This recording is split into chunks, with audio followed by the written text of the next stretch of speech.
Momento do nosso estudo bíblico.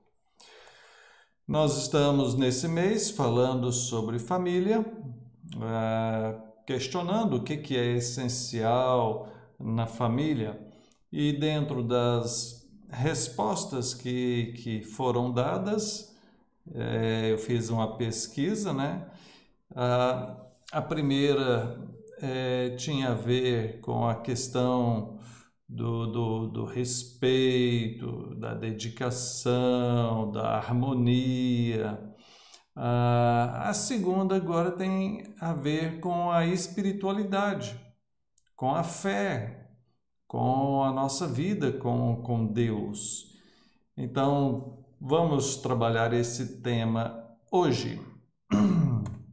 Pois bem, a espiritualidade, né, é uma prioridade que deixou de ser prioridade, né? Quando a gente fala a respeito de prioridades, a gente fala a respeito daquilo que é importante para nós. E essa questão espiritual sempre foi muito importante. Houve épocas em que era aquilo que era mais importante na vida de uma pessoa, de uma família, até mesmo de cidades e nações que eram governadas, dirigidas por pessoas envolvidas na área espiritual. Se você pensar na época da Reforma Protestante, como mudou a história de cidades e nações.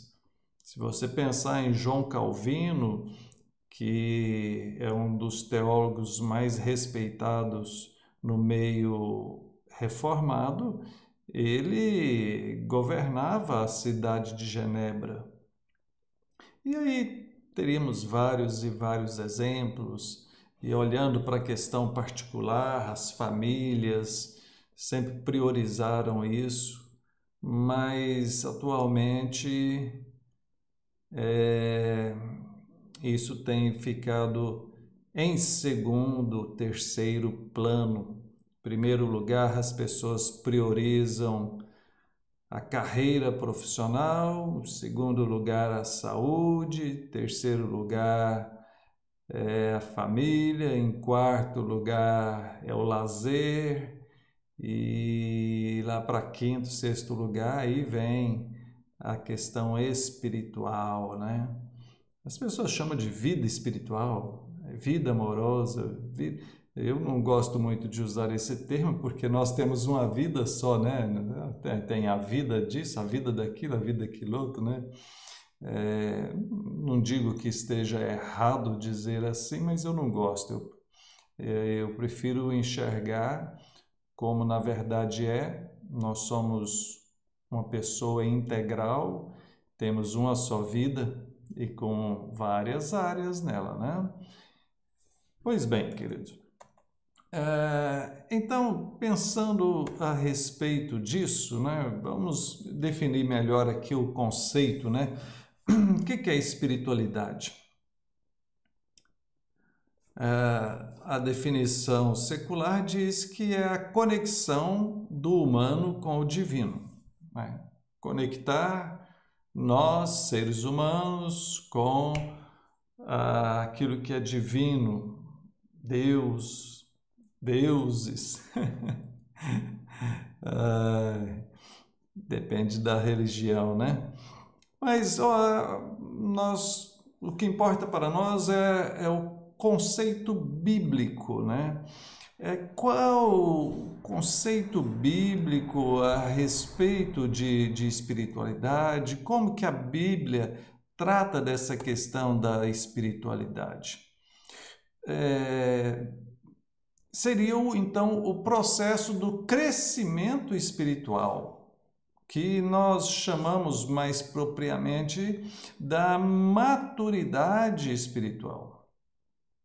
A Bíblia vai falar, né, que nós, quando somos convertidos por Deus, nós somos regenerados, ou seja, gerados novamente. é um novo nascimento. Jesus falou, olha, importa nascer de novo. É importante que haja esse novo nascimento, uma nova criatura. E aí vem o processo do crescimento, né? O apóstolo Paulo fala muito a respeito disso. Olha, deixa de ser menino, né? De comer, de tomar o leitinho espiritual e cresce para pegar o alimento sólido, né? Então dá sempre essa ideia do crescimento, da maturidade, do desenvolvimento, né? E isso está ligado à nossa questão da firmeza que temos em Deus, na Sua palavra. Então, a espiritualidade para nós tem a ver com isso. Alguém que é firme com Deus, né? Trocando em miúdos, uma boa espiritualidade tem aquele que é firme com Deus, dedicado a Deus. Né? Quem não tem uma boa espiritualidade é porque não tem um bom relacionamento com Deus, não é dedicado, né?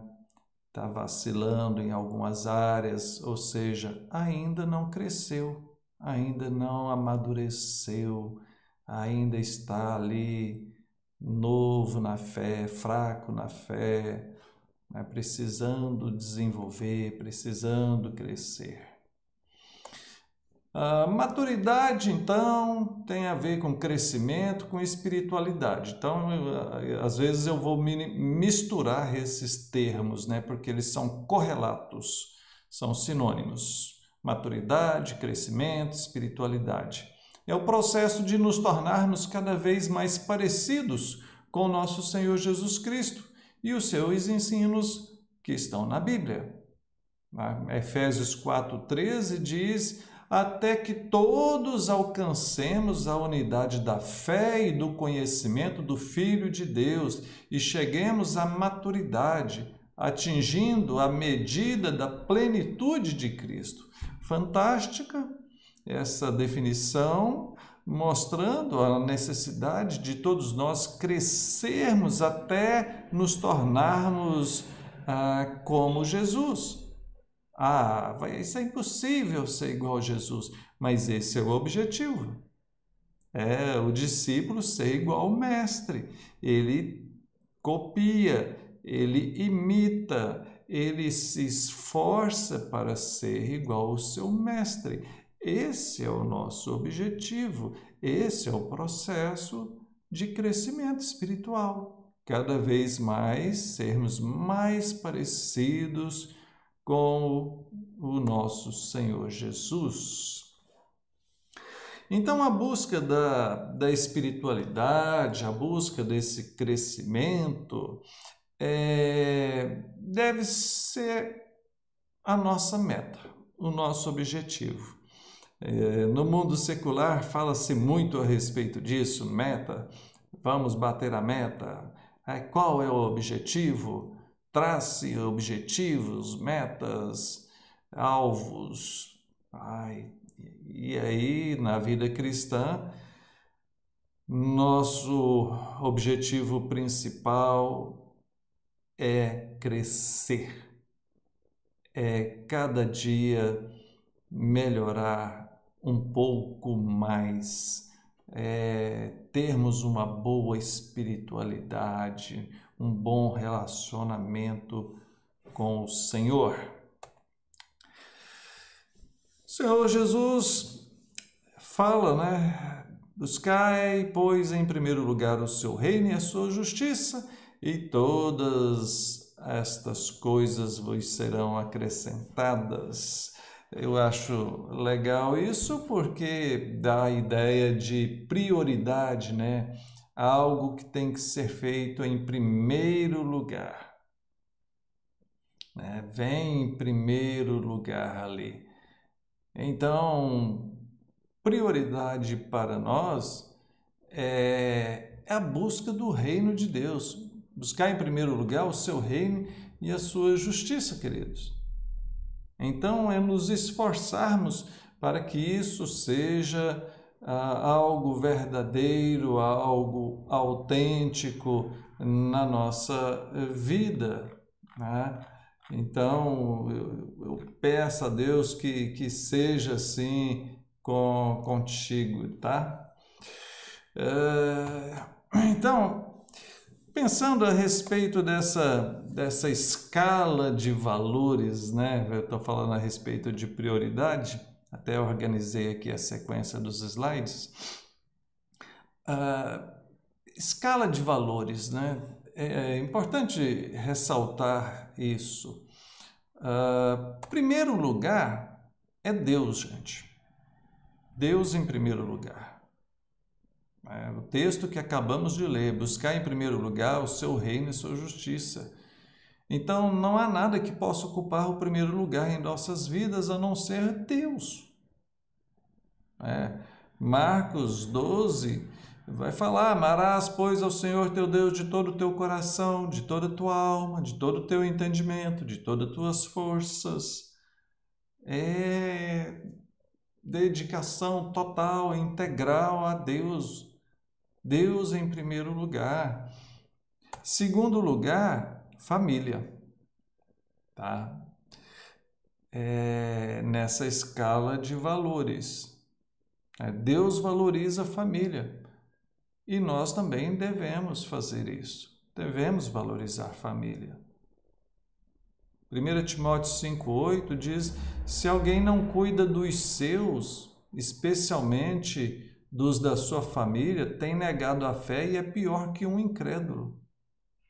Sabe? Então é dedicar à sua família. E em terceiro lugar vem o trabalho. Trabalho é uma ordem bíblica. É um meio de sustentar a família. Aí também, pelo trabalho, você pode servir ao reino de Deus e ajudar os necessitados. Gênesis 3,19, no suor do teu rosto comerás o teu pão. O trabalho vem como uma ordem divina sobre nós. Faz parte da nossa vida. Então, olha só, eu coloquei aqui essa escala de valores porque às vezes tem inversões, né? E inverter valores, inverter papéis é algo muito ruim, muito negativo em qualquer área. Então, por exemplo, tem pessoas que, em primeiro lugar, é a família. Tudo é para a família e depois vêm as outras coisas. De outra forma, tem aqueles que, em primeiro lugar, vem ao trabalho. A pessoa é um viciado em trabalho, uma máquina, só sabe trabalhar o tempo todo. Que ele tem é para trabalhar. E aí, o pouco tempo que sobra para a família, pouco tempo que sobra para as questões de Deus. Estou falando aqui na vida de crente, viu, gente? Não estou falando de quem não conhece a Deus. Quem não conhece a Deus, aqui nem não entraria essa escala de valor, a questão da espiritualidade, a questão de Deus. Estou falando para crentes. Tem muitos crentes que, em primeiro lugar, é o trabalho, segundo lugar é a família, terceiro lugar é Deus. Já falei. Então, precisamos organizar isso. E se você fizer dessa forma, pode ter certeza que Deus há de te abençoar e de te orientar. Bom, vamos pensar um pouquinho aqui. Cultive diariamente um relacionamento significativo com Deus. Ponha prioridade nisso, tá? E aí você vai ter alguns benefícios desse relacionamento mais significativo, mais intenso com Deus, tá? Isso vai manter você firme com Deus. A sua fé vai ser avivada, a força, né, para lutar contra as tentações e provações. Então, manter um relacionamento mais significativo, mais próximo, mais verdadeiro com Deus, não apenas da boca para fora, mas tá mais dedicado a Deus. Isso vai te firmar, vai te sustentar, né? Te dar força para lutar contra as tentações, né? E as provações, né? Fazendo uma diferenciação aqui para aqueles que não estão acostumados. As tentações, né, vêm do diabo, do mundo, é aquilo que nos impulsiona ao pecado, nos chama ao pecado, são as tentações. E as provações são as dificuldades, as lutas da vida que são colocadas pelo próprio Deus para testar a nossa fé. Por isso que é chamado de provação, é uma prova, né? Segundo, esse relacionamento mais firme com Deus constituirá um fundamento ético e moral que guiará a sua família. Perceba o que eu quero dizer com isso. A sua família precisa de parâmetros. Qual é o parâmetro de conduta para a sua família? Vocês têm princípios de honestidade, de amor, de trabalho. Na sua família, vocês prezam pela verdade, por falar a verdade. Vocês têm um bom linguajar, evitam brigas, enfim, esses princípios morais, né? Nós estamos falando de moral, uma pessoa que tem uma boa moral, que é educada, que não mexe com coisa errada. Tem tanta coisa errada nesse mundo, né? Tanta coisa desonesta. Então, um bom relacionamento com Deus vai dar a vocês, né, a toda a sua família, bons princípios de moral e ética, né? E me fez lembrar lá da época que a gente tinha matéria na escola, né, de moral e cívica. Lembra-se dessa época? Caderninho de moral e cívica. Isso é das antigas, então. Bom, queridos, prosseguindo aqui, isso transmitirá fé e esperança aos filhos, ensinando-os a confiar em Deus. Os filhos vão aprender a ter esperança e fé, confiança em Deus. Produzirá unidade familiar através de tradições familiares e espirituais que serão lembradas mesmo quando algum dos seus membros não estiver mais em casa. Lembra do que a Bíblia diz lá em Provérbios? Ensina a criança no caminho que deve andar, e quando for mais velho não se desviará. Os princípios que são ensinados vai criando uma tradição na família. Tá? A minha família, por exemplo, vinha de uma tradição de outra religião. Aí houve um momento em que Deus converteu a minha pessoa e a minha irmã, e depois a minha mãe, e depois o meu pai, e eu casei com a Adriana, que também é evangélica, e agora criamos a Damaris e o Daniel, né? E a Damaris casou com o Felipe, que vem de uma outra família evangélica, e nós estamos criando aqui uma tradição, uma geração de pessoas tementes ao Senhor. Então, agora começa com alguém, né? Começa com alguém e deve ser com você. Não fique esperando por outro, é você. Por fim, isso dará a você e sua família a capacidade de vencer essa vida e os seus labores. Então, claro, um bom relacionamento com Deus vai dar condições de vencer. Queremos vitória, todos nós queremos ser vitoriosos. E olha, Toda força, todo poder pertence ao Senhor. Então, firme com Deus e Ele vai cuidar de você. Prosseguindo, uma segunda análise que eu quero fazer é sobre a questão de o que podemos fazer para melhorar a espiritualidade na família, né? O que você acha? O que pode ser? O que você pode fazer para melhorar a sua fé, sua esperança, sua dedicação a Deus, enfim, a sua espiritualidade?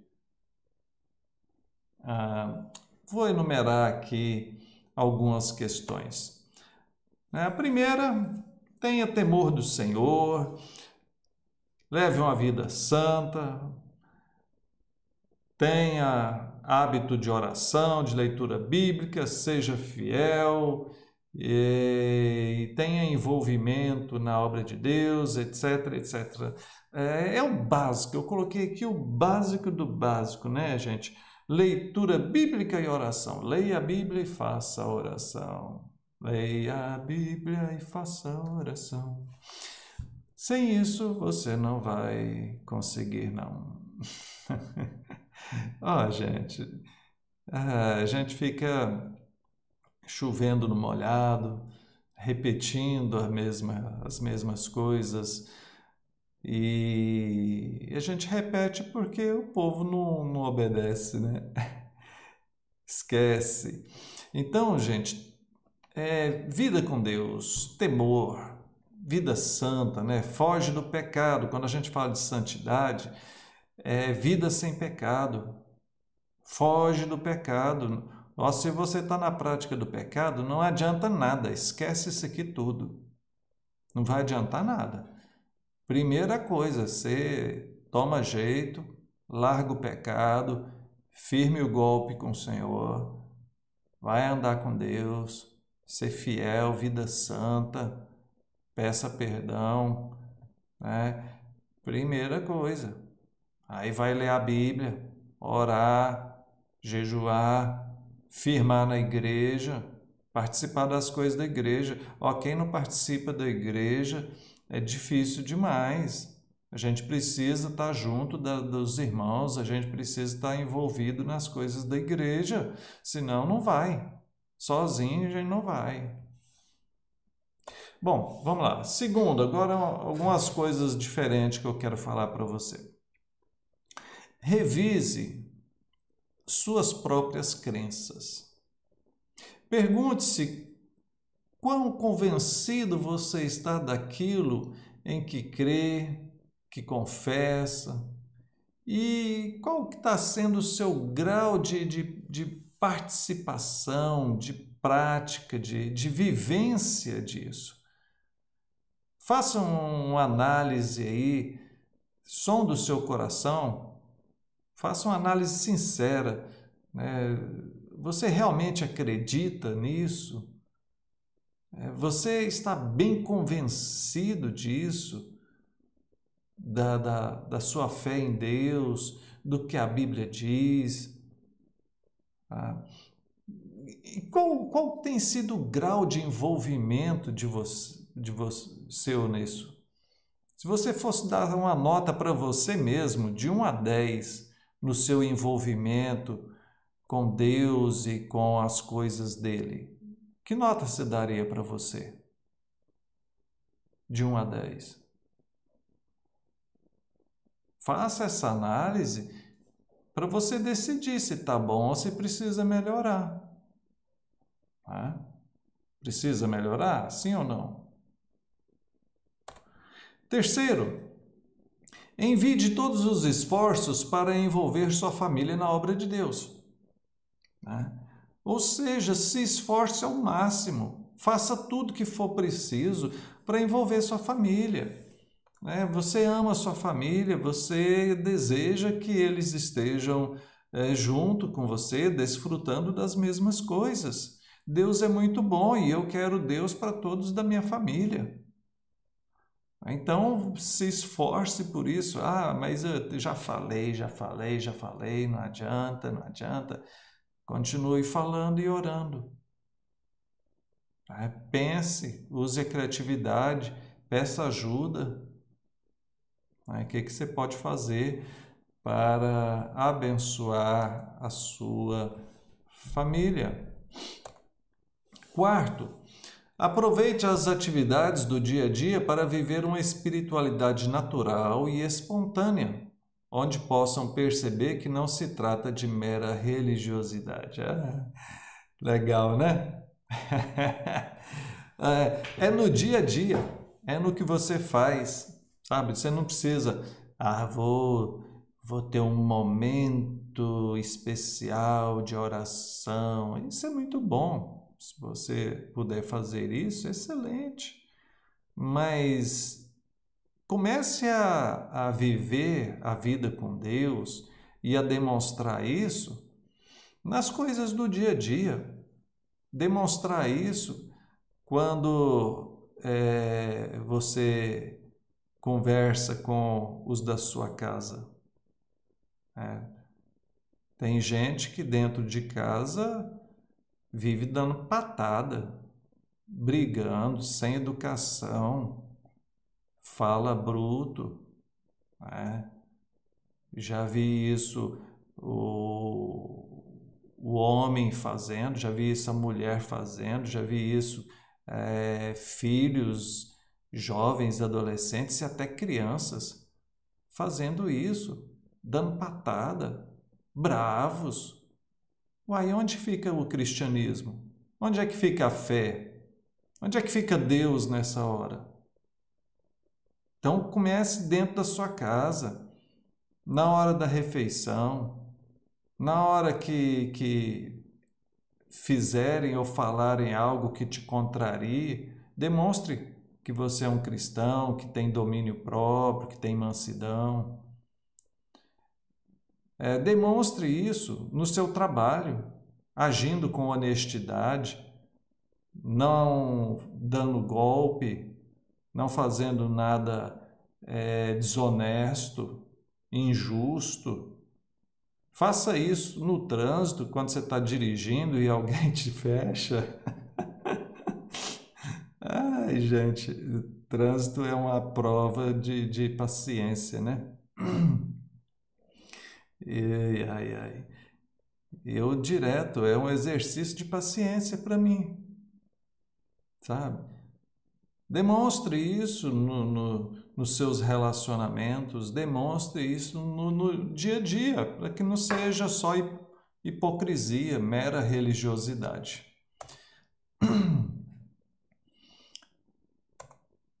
Quinto, como melhorar a espiritualidade? Dê aos momentos espirituais toda a importância que eles merecem. A oração, a leitura bíblica, a igreja, o culto. Seja participativo. Lidere pelo exemplo. Perdão, gente. Sabe, quando você for for participar, que seja um momento especial, é isso que eu quero dizer. Tem pessoas que, tá na hora da oração, é o meu momento de orar. Aí começa aquela oração, mas ele está pensando em outra coisa. Ele está orando aqui, falando, a boca está falando algo, mas a cabeça está lá longe, está pensando outra coisa. Como assim? É o momento de participar do culto, né? Quer seja presencial ou online, não importa, é culto. Aí a pessoa está participando e conversando e mexendo no celular e fazendo outras coisas, fazendo os planos para amanhã. Sabe, dê a devida seriedade que as coisas com Deus merecem. Tá? Faça com dedicação,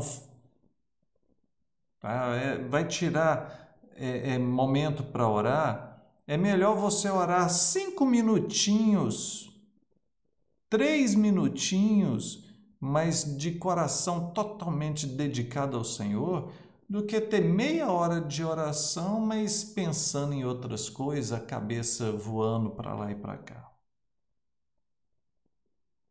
Tá?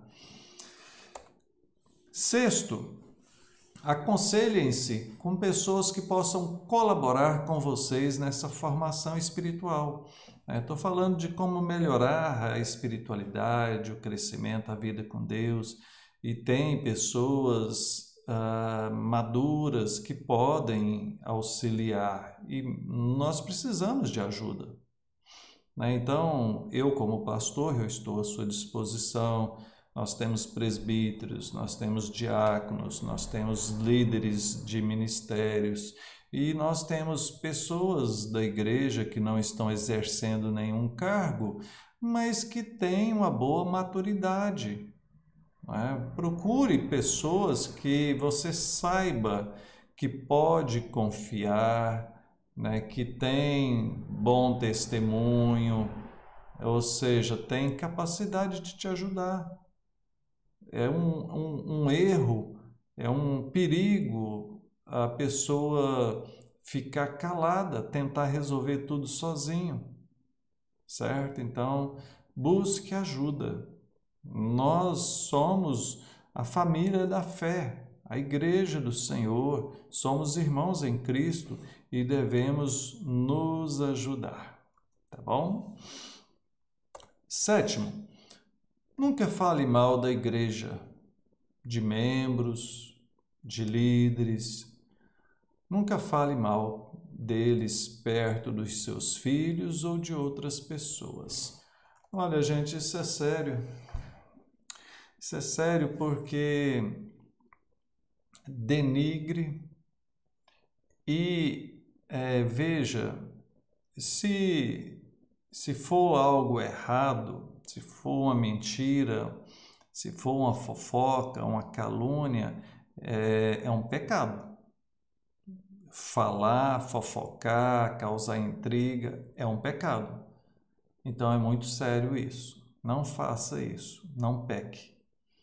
Agora, indo um pouco mais além, mesmo que seja verdade, evite ficar falando isso perto de outras pessoas, em especial perto dos seus filhos.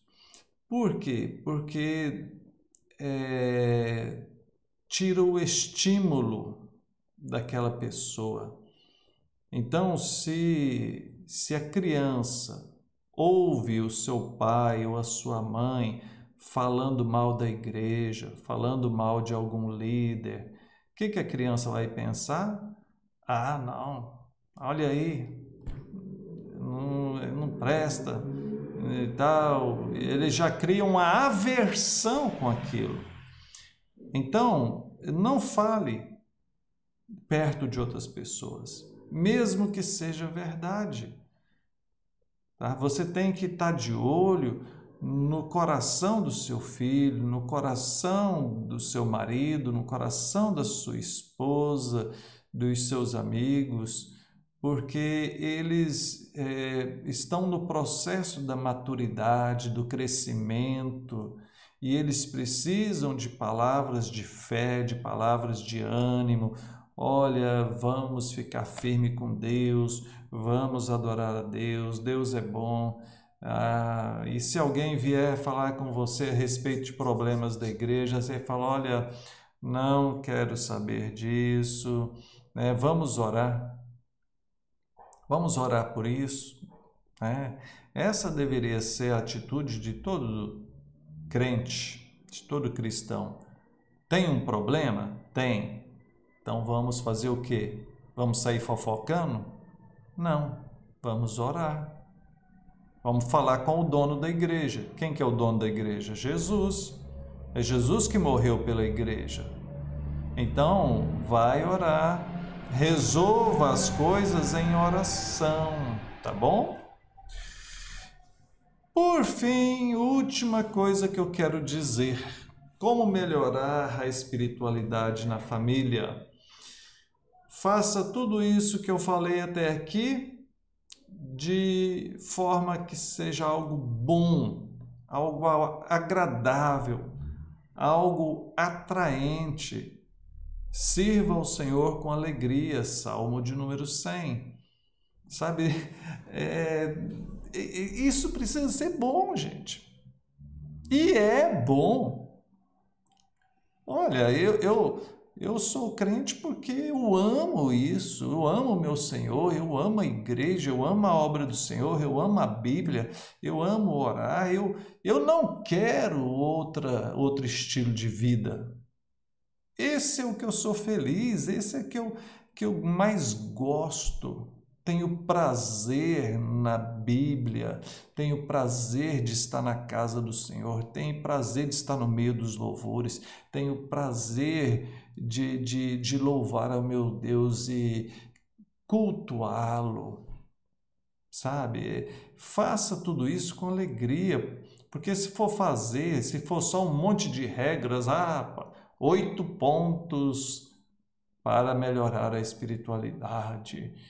Fica parecendo uma receitinha de bolo. Vamos fazer um checklist aqui. Primeiro, não, isso aqui é só didática. É só para te ensinar melhor. Mas você precisa fazer isso de forma natural.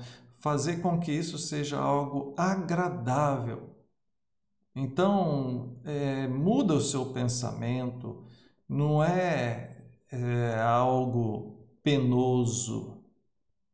É um estilo de vida alegre, agradável, atraente. Né? Mostre para as pessoas da sua família como a vida com Deus é atraente. Você acha atraente? Demonstre isso para as pessoas, tá bom? Amém, queridos. Concluindo o nosso estudo, priorize o reino de Deus. Isso é essencial. Cresça, tenha maturidade, que a sua espiritualidade seja viva, seja pungente, seja alegre, que você tenha satisfação em tudo isso, que haja fé dentro da sua casa, no meio dos seus familiares, que os seus filhos, seus pais, seu cônjuge, todos possam ir crescendo nessa direção, cada dia melhorando, tá bom? Que Deus abençoe. Vamos orar? Pai querido, louvado seja o Senhor. Eu te louvo, ó Deus, te agradeço por tua palavra. Muito obrigado, ó Deus. Abençoe a cada um que ouvir esse estudo, que possam por ti ser abençoados, que possam crescer na fé e que possam ter uma família dedicada ao Senhor, que todos de igual forma venham se dedicar ao Senhor, Pai. Dá a tua bênção, no nome de Jesus. Amém. Amém, queridos. Deus abençoe. Até mais.